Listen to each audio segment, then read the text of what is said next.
اللہ اکبر اللہ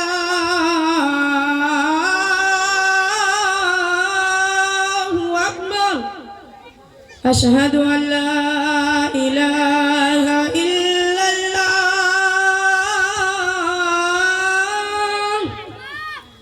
اشہد ان لا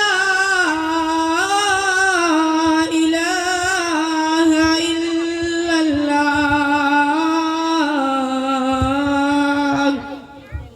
اشہد ان محمد رسول اللہ اشہد ان محمد رسول اللہ حی علی الصلاة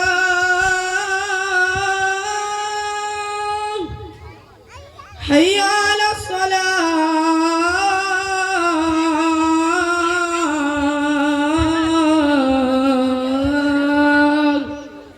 حی علی الفلاح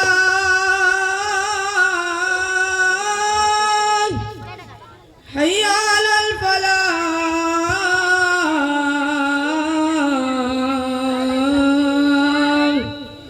اللہ اکبر اللہ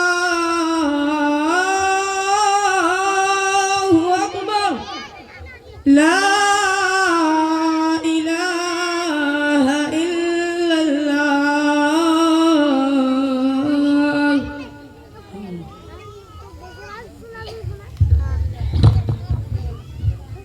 جماعت کا وقت ہو گیا ہے، ابھی تک امام صاحب نہیں آئے۔ مؤذن صاحب کہاں گئے؟ امام صاحب جی حاجی جی مجھے معلوم نہیں، ہاں ظہر کی نماز کے بعد کچھ پریشان نظر آ رہے تھے، مسجد کے ذمہ داروں کو بغیر بتائے چلے جاتے ہیں۔ مسجد کے ذمہ داروں کو بغیر بتائے چلے جاتے ہیں۔ حاجی جی آ گئے امام صاحب۔ رکیے امام صاحب، آپ کو جماعت کا ٹائم نہیں معلوم ہے کیا؟ جی معلوم ہے، 2 منٹ لیٹ ہوا ہوں۔ 2 منٹ لیٹ کیوں ہوئے؟ جب جماعت کا ٹائم 8:45 بجے ہے تو آپ 8:47 پر کیوں آئے؟ آپ کو پابندی کا ذرہ برابر بھی فکر نہیں ہے کیا؟ یہاں لوگوں کے پاس ٹائم نہیں ہے، بڑی مشکل سے وقت نکال کر نماز پڑھنے کے لیے آتے ہیں، اس میں آپ لوگ کبھی جماعت لیٹ سے کھڑی کرو گے تو کبھی دعا لمبی کراؤ گے تو کبھی نماز ہی لمبی کرا دو گے۔ ایک کیا تماشا ہے؟ صحیح طریقے سے نماز پڑھانا ہے تو پڑھاؤ، ورنہ اپنا کہیں اور انتظام کر لینا۔ چلو پڑھاؤ نماز۔ ارے حاجی جی آپ نے تو ایک بھی مرتبہ نہیں پوچھا کہ 2 منٹ لیٹ کیوں ہوئے، اس کی کیا وجہ تھی؟ بس امام صاحب کے آتے ہی برسنے لگے۔ معلوم ہو رہا ہے کہ آپ کے امام نہیں مزدور رکھا ہے۔ بتائیے امام صاحب آپ لیٹ کیوں ہوئے؟ جی میری والدہ کی طبیعت ناساز ہے، ان کو ہاسپٹل میں ایڈمٹ کرانے میں دیر ہو گئی۔ استغفر اللہ استغفر اللہ۔ سن لی حاجی جی امام صاحب کس وجہ سے لیٹ ہوئے؟ امام صاحب اور لیٹ بھی ہوئے تو صرف 2 منٹ۔ آپ لوگوں کے دلوں میں امام کا ادب اور احترام نہیں ہے، آپ لوگ امام کو امام سمجھ کر نہیں رکھتے، نوکر سمجھ کر رکھتے ہیں۔ 8000 مہینہ اماموں کو دے کر سمجھتے ہیں کہ امام کو خرید لیا ہے۔ جتنی امام کی تنخواہ ہوتی ہے اتنا تو خرچ مسجد کے متولیوں کے یہاں مہینے کا دودھ آتا ہے۔ حاجی جی آپ کو شاید پتہ نہیں کہ مسجد سے افضل امام اور مؤذن ہوتا ہے۔ آپ صلی اللہ علیہ وسلم نے کعبہ سے مخاطب ہو کر فرمایا کہ اے کعبہ تیری حرمت اور عزت اپنی جگہ، لیکن اس سے کئی گنا زیادہ بڑھ کر ایک انسان کی جان، مال، عزت اور آبرو ہے۔ اگر کوئی انسان کو نقصان پہنچائے تو وہ کعبہ ڈھانے سے زیادہ بڑھ کر ہے۔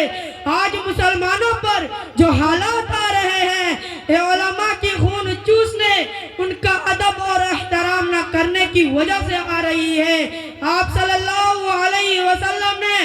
حضرت اسود سے مخاطب ہو کر فرمایا کہ تجھ سے زیادہ عزت والا ایک مسلمان ہے. تو جب ایک مسلمان حضرت اسود سے زیادہ افضل ہے تو ایک عالم دین یقیناً بدر جہاں افضل ہوگا. یہ متولی حضرات ائمہ مساجد کو کمتر اور مسجدوں کو افضل سمجھتے ہیں.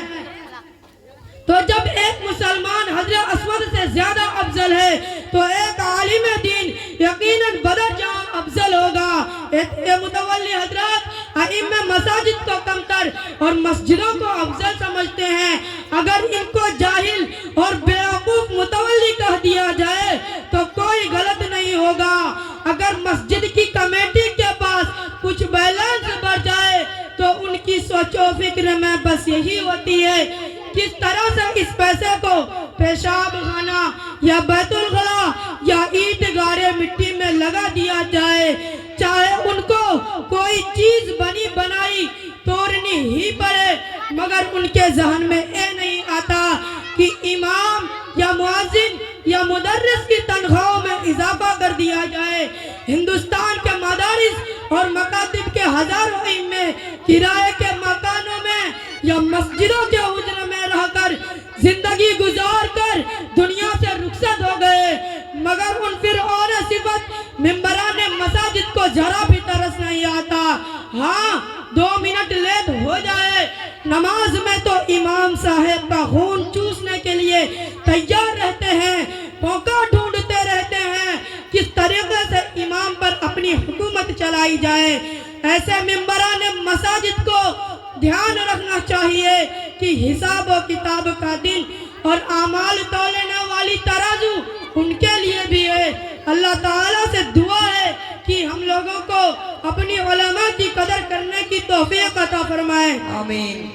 ڈاکٹر صاحب میں بہت شرمندہ ہوں, میں اپنی حرکتوں سے میں بہت شرمندہ ہوں. میں اپنے امام اور سارے علماء کی قدر کروں گا. ڈاکٹر صاحب آپ میرے لیے دعا کرنا. انشاءاللہ. السلام علیکم ورحمۃ اللہ وبرکاتہ. وعلیکم السلام ورحمۃ اللہ وبرکاتہ.